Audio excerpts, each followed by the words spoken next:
SEBI தலைவர் தொடர்பான Hindenburg நிறுவனத்தின் குற்றச்சாட்டு சர்ச்சையை ஏற்படுத்தியிருக்கும் நிலையில் நாடாளுமன்ற கூட்டுக்குழு விசாரணை நடத்த வேண்டும் என்று காங்கிரஸ் கட்சி வலியுறுத்தியிருக்கிறது. இதனிடையே ஹிண்டன்பர்க் நிறுவனத்தின் குற்றச்சாட்டு நாட்டிற்கு எதிரான சதி என்று மறுத்திருக்கிறது பாஜக.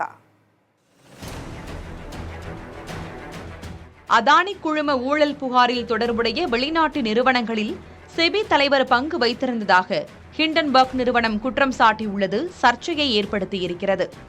இது தொடர்பாக அறிக்கை வெளியிட்டுள்ள காங்கிரஸ் பொதுச் செயலாளர் ஜெய்ராம் ரமேஷ், அதானி குழுமத்தின் மெகா ஊழலை விசாரிப்பதில் செபி தயக்கம் காட்டி வருவதை உச்சநீதிமன்றத்தின் நிபுணர் குழுவை சுட்டிக்காட்டியிருப்பதாக கூறியுள்ளார். ஹிண்டன்பர்க் நிறுவனத்தின் குற்றச்சாட்டு குறித்து நாடாளுமன்ற கூட்டுக்குழு விசாரணை நடத்த வேண்டும் என அவர் கோரியுள்ளார். அதேபோல் இந்தியா கூட்டணி கட்சியினரும் இந்த விவகாரத்தில் மத்திய அரசை விமர்சித்துள்ளனர்.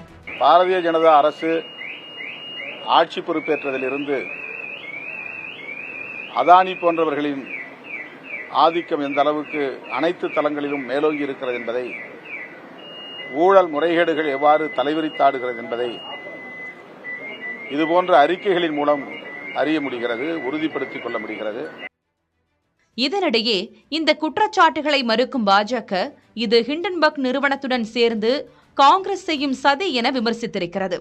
முன்னாள் மத்திய இணையமைச்சர் ராஜீவ் சந்திரசேகர் ஹிண்டன்பர்க் நிறுவனத்தின் குற்றச்சாட்டு சிறிய அளவிலான உண்மைகளோடு சூழ்ச்சிகளையும் யூகங்களையும் கலந்து உருவாக்கப்பட்டது என கூறியுள்ளார்.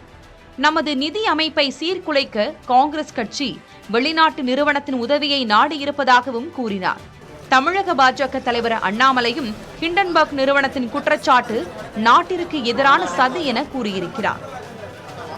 A strong India is bad for many global countries.